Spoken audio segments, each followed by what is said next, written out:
आज सुने विष्णु भगवान की व्रत कथा। विष्णु भगवान की जय हो, विष्णु भगवान की जय हो। विष्णु भगवान की 3 पत्नियां थी, लक्ष्मी, सरस्वती और गंगा। तीनों बड़ी गुणवती और स्वयं हृदय का थी, पर तीनों की अलग अलग प्रकृति थी। तीनों भगवान विष्णु के प्रीति मन में स्वयं हृदय ही थी, पर तीनों की अलग अलग प्रकृति थी। तीनों भगवान विष्णु के प्रीति मन में बहुत प्रेम रखती थी। सवाए विष्णु भगवान भी तीनों को बहुत प्रेम करते थे। भगवान विष्णु ने अपनी तीनों पत्नियों को समान अधिकार प्रदान कर रखा था।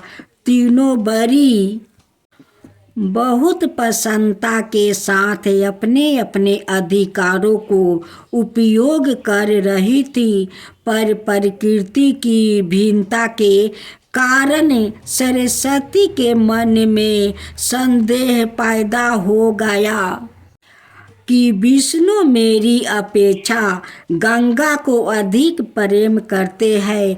जब संदेह उत्पन्न हो गया तो ईर्ष्या भी पैदा हो गया। सरस्वती गंगा से जलने लगी, बात बात में उन्हें खरी खोटी सुनाने लगी। गंगा कुछ बोलती नहीं थी, वो चुपचाप सुना करती थी। लक्ष्मी को सरस्वती का व्यवहार अच्छा नहीं लगा। उन्होंने अवसर पाकर सरस्वती से कहा, बहन सरस्वती, तुम जब देखो गंगा को खरी खोटी सुनाती रहती हो। तुम यह अच्छा नहीं कर रही हो। मेरी बात मानो, गंगा को जली खोटी सुनानी बंद कर दो। पर लक्ष्मी की नेक सलाह सरस्वती को अच्छी नहीं लगी। उनके हृदय में तो ईर्ष्या की आग जल रही थी। उन्होंने सोचा कि लक्ष्मी गंगा का पक्ष ले रही है। अंत उनके हृदय की आग और भी अधिक भड़क उठी। वो क्रोध भरे सवारों में बोली, लक्ष्मी, तुम गंगा का पक्ष लेकर मेरा अपमान कर रही हो। मैं इसे सहन नहीं कर सकती। मैं तुम्हें श्राप देती हूँ, तुम नदी बनकर धरती पर प्रवाहित हो जाओ। लक्ष्मी बड़ी शांत प्रकृति की थी। वो सरस्वती के श्राप को सुनकर भी शीतल बनी रही। उन्होंने तो श्राप का प्रतिवाद किया और ना उनके प्रीति मुख से कठोर शब्द ही निकाले। ऐसा लगा जैसे उनके लिए कुछ हुआ ही ना हो।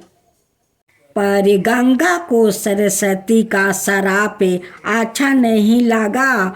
वो सरस्वती के श्राप को सुनकर उत्तेजित हो उठी और क्रोध भरे सवार में बोली, सरस्वती, तुमने लक्ष्मी को श्राप देकर बड़ा अनुचित कार्य किया है। वो तो तुम्हारे श्राप को सुनकर चुप रही, पर मैं चुप नहीं रह सकती। मैं तुम्हें भी श्राप देती हूँ। तुम भी नदी बन जाओ और धरती पर जाकर प्रवाहित हो जाओ। यह सुनकर सरस्वती के मन की आग और भी अधिक भड़क उठी। वो क्रोध भरे सवार में बोली, मैं तो नदी बन जाऊंगी, पर तुम भी वैकुंठ में नहीं रह सकती हो। मैं भी तुम्हें श्राप दे रही हूँ। तुम भी नदी बन जाओ और धरती पर जाकर प्रवाहित हो जाओ। इस प्रकार भगवान विष्णु की तीनों पत्नियां कलह और ईर्ष्या के कारण एक दूसरे को श्राप देकर दुख का शिकार बन गई। यह सुनकर भगवान विष्णु को बड़ा दुख हुआ। उन्होंने अपनी पत्नियों से कहा, तुम तीनों ने ईर्ष्या के कारण एक दूसरे को श्राप देकर अच्छा नहीं किया। तुम तीनों ने सवाए अपने लिए दुख को निमंत्रित किया है, अपने ही हाथों से अपने घर को जलाया है। विष्णु की भक्त शरणा से तीनों पत्नियां बड़ी दुखी हुई। वो दुख प्रकट करती हुई विष्णु से क्षमा याचना करने लगी। विष्णु ने कहा, तुम तीनों ने एक दूसरे को श्राप दिया है। श्राप के अनुसार तुम तीनों को नदी बनना ही पड़ेगा। नदी बनकर धरती पर जाना ही पड़ेगा। यह सुनकर लक्ष्मी का मन दुख से भर गया। उन्हें विष्णु का वियोग का एक क्षण को भी सहन नहीं हुआ था। वो अपने प्राणों को अंशुओं के रूप में बहती हुई बोली, प्रभु मुझ पर दया कीजिए। मैं एक क्षण भी आपके बिना नहीं रह सकती। कोई ऐसा उपाय बताइए जिससे मुझे आपसे विलग ना होना पड़े, धरती पर ना जाना पड़े। विष्णु ने कहा, लक्ष्मी तुम धरती पर जाना ही पड़ेगा, किंतु तुम्हारे हृदय में कपट और ईर्ष्या का भाव नहीं है। अत तुम मुझे बहुत प्रिय हो। तुम्हें मुझसे विलग नहीं होना पड़ेगा। तुम अर्ध शक्ति से मेरे पास रहो और अर्ध शक्ति के रूप में परदुमावती नदी के रूप में धरती पर जाकर हो। धरती पर शंखचूड़ नामक एक राक्षस उत्पन्न होगा। वो मेरा ही अंश होगा। तुम तुलसी के रूप में उसकी पत्नी बनोगी। तुम तुलसी के रूप में सदा विष्णु प्रिया बनी रहोगी और जन जन से आदर पाओगी। गंगा को भी भगवान विष्णु से विलग होने का बड़ा दुख था। अंत उन्होंने भी शास्त्री नय ने निवेदन किया, प्रभु ऐसा कोई उपाय बताइए जिससे मैं आपसे विलग ना हो। भगवान विष्णु ने कहा, गंगे श्रापवश तुम्हें भी धरती पर जाना ही पड़ेगा।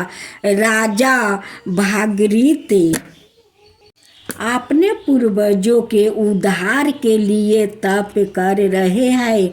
तुम्हें धरती पर गंगा के रूप में परावाहित होना पड़ेगा और भागीरथ के पूर्वजों का उद्धार करना होगा। तुम भागीरथ के पूर्वजों का उद्धार करके समुद्र में मिल जाओ। समुद्र मेरा ही रूप है। अंत तुम सदा मुझसे ही रहोगी। तुम स्वर्ग से उतरने पर शिव की जटाओं में रहोगी। शिव और मुझ में कोई अंतर नहीं है। इस रूप में भी तुम सदा मुझ में ही रहोगी। सरस्वती चुपचाप विष्णु की बातों को सुन रही थी। अंत में भगवान विष्णु ने सरस्वती की ओर देखा और कहा, सरस्वती तुम अपने अर्ध गुणों से नदी बनकर बहोगी और अर्ध गुणों से बर्मा की पत्नी बनोगी, शराप का फल तुम्हें भी भोगना ही पड़ेगा। सरस्वती बोली, भगवान आप तो वेद विभेद रहित है, फिर आप लक्ष्मी और मुझ में वेद क्यों कर रहे हैं? आपने लक्ष्मी को तो अपने पास ही रहने की अनुमति प्रदान किया, पर मुझे आप सदा के लिए विलग कर रहे हैं। विष्णु जी बोले, सरस्वती किसी को भी ना तो मैं विलग करता हूँ और ना अपने पास रखता हूँ। मेरी किसी में ना तो आसक्ति है और ना किसी से भी विराकित है। सबको अपने अपने गुणों को और कर्मों के अनुसार ही मेरा साहचर्य प्राप्त होता है। लक्ष्मी निष्क पाट हृदय की है, वो ना तो किसी से ईर्ष्या करती है और ना किसी से बैर रखती है, वो सबसे प्रेम करती है। यही कारण है वो सदा मेरे साथ रहती है, पर तुम ईर्ष्या और क्रोध के वशीभूति रहती हो। यही कारण है तुम और मुझसे विलग होना पड़ा है। विष्णु के कथन को सुनकर सरस्वती मौन हो गई। उन्हें ऐसा लगा जैसे विष्णु के कथन का प्रत्येक अक्षर उनके सामने मूर्तिमान बनकर खड़ा हो गए हो। सरस्वती का हृदय पश्चाताप की वेदना से जलने लगा, पर अब क्या हो सकता था? अब तो तीर उनके हाथों से छूट चुका था।